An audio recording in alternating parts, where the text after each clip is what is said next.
Good afternoon. This is the news at 1 on Dominion Television, Ibadan. I am Usarenoma Saba. First, the headlines. Fire razes shops at Agodi Gate. On the foreign scene, China in talks with South Africa and Saudi Arabia over United States tariffs. China announces a 125% increase on United States imports. And in sports, Mohamed Salah signs new deal with Liverpool. Now the news in detail.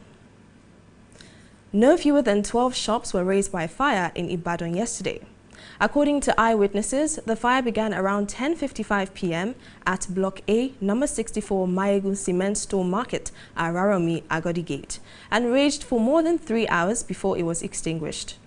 It was further learned that property worth several millions of naira were destroyed during the inferno. Investigations further revealed that the incident was a result of electricity surge near combustible materials. The Lagos State government has announced that it has commenced the process of evacuating water for some communities on the Lagos Island that were flooded. The Commissioner for Environment and Water Resources, Tokunbo Wahab, disclosed this in a statement yesterday, noting that the flood was caused by the ongoing construction of primary and secondary drainage in the area. He noted that pumping stations had been set up to address the flood and bring about relief to the residents. The federal government, in collaboration with Edo State government, have set up a fact-finding committee to look into the circumstances surrounding the recent killings of 16 Kano-bound travelers in Uromi in Esa Northeast local government. Edo State Governor, Senator Monday Okpebholo, disclosed this yesterday when he received a high-powered delegation from Kano State, led by the Deputy Governor of the state, Comrade Aminu Abdusalam, at the Government House in Benin City. Okpebholo said that President Bola Ahmed Tinubu is not happy over what happened in Uromi, and he is determined to ensure the state and nation are safe for everybody to live and do business. Youth from Opanam community in Oshimili North local government area of Delta State staged a protest at the Delta State Government House in Asaba yesterday, decrying a prolonged power blackout and increasing insecurity allegedly caused by the Benin Electricity Distribution Company. The protesters, under the banner of the Opanam Youth Organization, marched through major roads in the state capital before arriving at the Government House carrying placards. According to the President General of the Opanam Youth Organization, Lucky Okolo, the blackout has persisted for years with no resolution despite several complaints to BEDC. He stated that the situation had worsened due to the company's continued imposition of heavy estimated electricity bills which do not reflect actual consumption and place an undue financial burden on the people. On the foreign scene, the Chinese ministry has disclosed that China's Commerce Minister Wentao Wang has had discussions with his Saudi Arabian and South African counterparts to exchange views on responding to the United States tariffs. The conversations took place over separate video calls yesterday in which China discussed strengthening bilateral economic and trade cooperation with Saudi Arabia and South Africa. Wang also spoke to Saudi Arabia's Commerce Minister, Majid bin Abdullah Al-Qasabi, about enhancing cooperation with countries within the Gulf Cooperation Council, while G20 and BRICS roles were brought up in his conversation with South Africa's Parks Tau. China has announced a 125% tariff on United States imports. This is up from 84% announced on Wednesday, as it's the same as the current U.S. tariff on Chinese goods. With an emerging trade war, China is matching the same trend on tariff increases set by the United States. Now talking sports, Liverpool forward Mohamed Salah has ended speculation regarding his future by signing a new deal with the team. The 32-year-old has signed a new deal which will keep him at Anfield until 2027. This is a major boost for Liverpool, with Salah in good form this season, helping power the club to the edge of their 20th league title.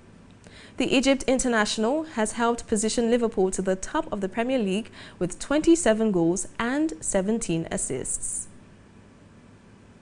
You can visit our website on www.dominion.org.ng to listen to us live and interact with us. You can also follow us across our social media platforms, Facebook, Instagram, TikTok, YouTube and LinkedIn at Dominion Broadcast and on X at DominionCast. That ends the news at 1. I am Osarinoma Saba.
Akínyẹn kú dédé àsìkò yìí, ìròyìn àgbáyé ló ń dé sí ojúwòrán yín láti lè ṣe móhùnmáwòrán ti Dominion. Olúbùnmi Táyọ̀kẹ́ lóníròyìn. Ìròyìn ọ̀hún rèé, ṣáájú ẹ gbọ́ kókó tó wà nínú ìròyìn náà. Iná ọmọ rárá ṣọṣẹ́ ní àwọn ilé ìtajà ní Agodi Gate. Nínú ìròyìn tó ń ti ilẹ̀ òkèrè jáde, ilẹ̀ China foríkorí pẹ̀lú South Africa àti Saudi Arabia lórí owó orí ọjà ti ilẹ̀ Amẹ́ríkà tó gbélé wọn. Ilẹ̀ China kéde ìdá 100% owó orí eléyìí tó jẹ́ ti ọjà tó ń wọlé láti ilẹ̀ Amẹ́ríkà sí ilẹ̀ China. Lágbo eré ìdárayá, Mohamed Salah ti buwọ́lu àdéhùn titun pẹ̀lú ikọ̀ agbábọ́ọ̀lù Liverpool. Ìròyìn ọ̀hún rèé lẹ́kùnrẹ́rẹ́. Ó kéré tán àwọn ilé ìtajà 12 ni iná sọ mọ́ ní Ìbàdàn lánàá gẹ́gẹ́ bí ẹnìkan tí ìṣẹ̀lẹ̀ ọ̀hún tó ṣojú rẹ̀. Ìṣẹ̀lẹ̀ ìjàmbá náà ọ̀hún ló gbìnàyà ní nǹkan bí aago 11 kù ìṣẹ́jú 5 ní blọọkì àkọ́kọ́ ní ilé ìtajà sìmẹ́ǹtì ti Máyégún tó ń bẹ ní Arárọ̀mí Lagodi Gate tí ó sì ṣọṣẹ́ fún odidi wákàtí 3 kó tó di wípé wọ́n paná rẹ̀. Ròyìn tẹ̀sọ́ wájú wípé ọ̀kẹ́-ẹ̀mọye dúkìá tí owó rẹ̀ tó tó ọ̀kẹ́-ẹ̀mọye mílíọ̀nù náírà ló bàjẹ́ lásìkò ìjàmbá iná náà. Ìwádìí sọwọ́ wájú ṣàfihàn wípé ìṣẹ̀lẹ̀ ọ̀hún ló wáyé látàrí iná alágbára èyí tí ó ṣẹyọ nítòsí àwọn nǹkan eléyìí tó lè pagidínà tó sì tún lè ṣàkóbá fún ìjàmbá iná. Nínú ìròyìn tó ti ìpínlẹ̀ Èkó jáde, ìjọba ìpínlẹ̀ Èkó ti kéde wípé ó ti gbìnàyà ìlànà kíkó omi kúrò láwọn agbègbè kan eléyìí tó ń bẹ ní erékùṣù Èkó tí ìṣẹ̀lẹ̀ ìkún omi tó wáyé.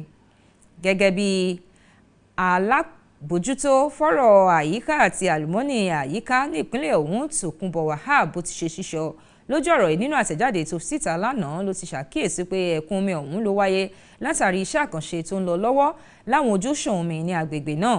Ó ṣe àkíyèsí wípé àwọn ẹ̀rọ eléyìí tí ó mọ fa omi gbẹ ni wọ́n ti gbé kalẹ̀ láti mú kí ẹ̀dínkù tó ń ti rọrùn kó dé bá àwọn olùgbé agbègbè náà. nínú ìṣẹ̀lẹ̀ eléyìí nínú ìròyìn tó ń ti ìpínlẹ̀ Edo jáde, ìjọba àpapọ̀ pẹ̀lú àfọwọ́sowọ́pọ̀ ìjọba ìpínlẹ̀ Edo ló ti gbé ìgbìmọ̀ kalẹ̀ láti tanná wádìí ohun tó rọ̀gbà yí ìṣẹ̀lẹ̀ ìṣekúpani àwọn èèyàn 16 eléyìí tó jẹ́ arìnrìnàjò láti ìpínlẹ̀ Kano èyí tó wáyé ní Uromi níjọba ìbílẹ̀ ìwọ̀ oòrùn àríwá Isan ní ìpínlẹ̀ Edo. Gómìnà ìpínlẹ̀ Edo Sẹ́nẹ́tọ̀ Monday Okpebholo ló sọ lójú ọ̀rọ̀ ìlànà lásìkò tó ń tẹ́wọ́ gba àwọn aṣojú pàtàkì láti ìpínlẹ̀ Kano eléyìí tí igbákejì gómìnà ìpínlẹ̀ ọ̀hún Comrade Aminu Abdulsalam Gwarzo tó léwájú wọn lọ sí ọ́fíìsì ìjọba tó ń bẹ nílùú Benin. Okpebholo sọ di mímọ̀ wípé ààrẹ Bọ́lá Tinubu ní inú rẹ̀ ò dùn lórí ìṣẹ̀lẹ̀ tó wáyé ọ̀hún léyìí tó sì ti pinnu láti rí dájú pé ìpínlẹ̀ ọ̀hún tòun ti orílẹ̀-èdè Nàìjíríà lápapọ̀ ló jẹ́ ibi tó dùn gbé fún gbogbo èèyàn àti láti ṣe okòwò wọn. Nínú ìròyìn tó ti ìpínlẹ̀ Delta jáde, àwọn ọ̀dọ́ láti agbègbè Openam ní ìjọba ìbílẹ̀ Usimile ní ìpínlẹ̀ Delta ni wọ́n ti ṣe ìwọ́de ní ìpínlẹ̀ ọ̀hún ní ilé ìjọba tó ń bẹ níbẹ̀ ní Asaba lánàá, léyìí tí wọ́n sì ń ké gbàjarè lórí ti iná ọba àti òkùnkùn bírímù eléyìí tó gbilẹ̀ kan tó ń ti ètò ààbò tí iná rẹ̀ tó ń jó àjórẹ̀yìn, eléyìí tí wọ́n fi ẹ̀sùn kàn wípé àwọn iléeṣẹ́ tó ń píná ní ìlú Benin ni wọ́n sọ wọ́n sínú òkùnkùn bírímù. Àwọn olùfẹ̀hónú ọ̀hún lábẹ́ àsíá àwọn ọ̀dọ́ Okpanam ni wọ́n yan lọ sí àwọn ojú ọ̀nà gbòógì tí ń bẹ ní olú-ìlú ìpínlẹ̀ ọ̀hún kó tó di wípé wọ́n gúnlẹ̀ sí ilé ìjọba pẹ̀lú ọ̀kan-ò-jọ̀kan pátákó àkọlé lọ́wọ́. Gẹ́gẹ́ bí ẹni tó jẹ́ ààrẹ fún ẹgbẹ́ àwọn ọ̀dọ́ ọ̀hún Lucky Okolo ló sọ di mímọ̀ wípé inú òkùnkùn bírímù tí wọ́n ti sọ wọ́n sí ló ti wà ńlẹ̀ fún ọdún mélòó kan sẹ́yìn tí ò sì sí àtúnṣe kankan pẹ̀lú gbogbo ọ̀kan-ò-jọ̀kan ẹ̀bẹ̀ tí wọ́n ti ṣe sí iléeṣẹ́ èyí tó ń pinná ní ìpínlẹ̀ Benin. Ó sọ di mímọ̀ wípé ìṣẹ̀lẹ̀ ọ̀hún ló ti mú kí ó tún burú jáì látàrí bí iléeṣẹ́ ọ̀hún ṣe tẹ̀síwájú láti mọ gbé owó iná eléyìí tí wọn ò lò tí owó ọ̀hún tó sì ga gọbọi léyìí tí kò ṣàfihàn iye iná tí wọ́n ń lò pẹ̀lú ìfẹ̀gbẹ́kẹ̀gbẹ́ pẹ̀lú iye owó iná èyí tí wọ́n wá ń gbé léyìí tó sì di ẹrù sáwọn èèyàn náà lọ́rùn. Nínú ìròyìn tó ti ilẹ̀ òkèèrè jáde láti iléeṣẹ́ ilẹ̀ China, ó ti ṣíṣọ lójú ẹ̀ wípé alákòóso tó ń rí sọ̀rọ̀ okòòwò ní ilẹ̀ ọ̀hún Wenton Wang ló ti jíròrò pẹ̀lú àwọn akẹgbẹ́ rẹ̀ ní ilẹ̀ Saudi Arabia àti ti South Africa láti foríkorí láti fèsì sí ọ̀rọ̀ tó ní ṣe pẹ̀lú owó orí ọjà èyí tí ilẹ̀ Amẹ́ríkà tó san lé wọn lórí. Gẹ́gẹ́ bí ìfọ̀rọ̀wérọ̀ ọ̀hún bó ti ṣe wáyé lọ́tọ̀ọ̀tọ̀ lórí fọ́nrán alátagbà lánàá ní ilẹ̀ China jíròrò láti ṣàmúgbòrò okòòwò láàrin ilẹ̀ Saudi Arabia àti South Africa. Wang ló tún sọ di mímọ̀ wípé ẹni tó jẹ́ alákòóso fọ́rọ̀ ẹ̀ka okòòwò ní ilẹ̀ Saudi Arabia Majid bin Abdullah Al-Qasab ni wọ́n ṣiṣẹ́ papọ̀ láti rí dájú pé orílẹ̀-èdè méjèèjì ló fọwọ́sowọ́pọ̀, léyìí tó sọ di mímọ̀ wípé àwọn ìgbìmọ̀ ti G20 ní BRICS wọ́n ní ojúṣe láti ṣe láti mú kí ìjíròrò wọn kó fẹ̀gbẹ́kẹ̀gbẹ́ pẹ̀lú ti ilẹ̀ South Africa. Ní báyìí ilẹ̀ China ló ti kéde ìdá 100% owó ìdíyelé gbogbo ọjà ilẹ̀ Amẹ́ríkà tó bá ń wọlé sí ilẹ̀ China. Eléyìí ló ń lọ sókè láti ìdá 84% eléyìí tí wọ́n ti kéde ní ọjọ́rú gẹ́gẹ́ bó ti ṣe di rẹ́gí pẹ̀lú bí ilẹ̀ Amẹ́ríkà náà ti ṣe gbé owó lé iye ọjà tó ń wọlé láti ilẹ̀ China lọ sí ilẹ̀ Amẹ́ríkà lórí. Pẹ̀lú ti ìjà okòòwò tó ń wáyé yìí, ilẹ̀ China òun náà ló wà ní ìfẹ̀gbẹ́kẹ̀gbẹ́ pẹ̀lú ìdíyelé owó orí ọjà eléyìí tí ilẹ̀ Amẹ́ríkà tó gbé ka wọ́n lórí. Nínú ìròyìn tó ní ṣe pẹ̀lú eré ìdárayá, adọ́wọ́ iwájú mú fún ikọ̀ agbábọ́ọ̀lù Liverpool Mohamed Salah ló ti fòpin sí ìyíje òye tó ti ń wáyé lórí ibi tí yóò gbé gbà ní ọjọ́ iwájú rẹ̀ pẹ̀lú ikọ̀ agbábọ́ọ̀lù ọ̀hún léyìí tó ti mú kó buwọ́lu àdéhùn tuntun pẹ̀lú ikọ̀ náà. ẹni ọdún 32 ọ̀hún ló ti buwọ́lu àdéhùn tuntun léyìí tí ó sì jẹ́ kó wà ní ikọ̀ agbábọ́ọ̀lù ọ̀hún Anfield títí di ọdún 2027. eléyìí ló jẹ́ ọ̀kan gbòógì fún ikọ̀ agbábọ́ọ̀lù Liverpool pẹ̀lú bí Salah bó ti ṣe wà ní digbí báyìí láti ṣèrànwọ́ àti láti gbé ẹgbẹ́ ọ̀hún sókè nínú ìdíje tó ń bẹ níwájú wọn.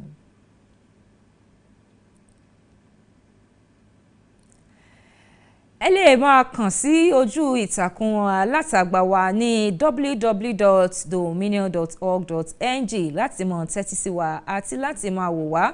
bákan náà tẹ́ bá lè ohunkóhun tẹ́ fẹ́ fi tó wa létí ẹ lè darapọ̀ mọ́ wa ní gbogbo àwọn ojú òpó alátagbà wa ní ojú òpó ti Facebook, Instagram, TikTok, YouTube àti LinkedIn ní @Dominion Broadcast, ní ojú òpó ti alátagbà ti X @DominionCast. èyí lópin ìròyìn àgbáyé fún ti tọ̀sán òní. ẹ ṣé fún wíwò tí ẹ ń wò wá. Olúbùnmi Táyọ̀kẹ́ lórúkọ tèmi. ẹ kú kalẹ̀.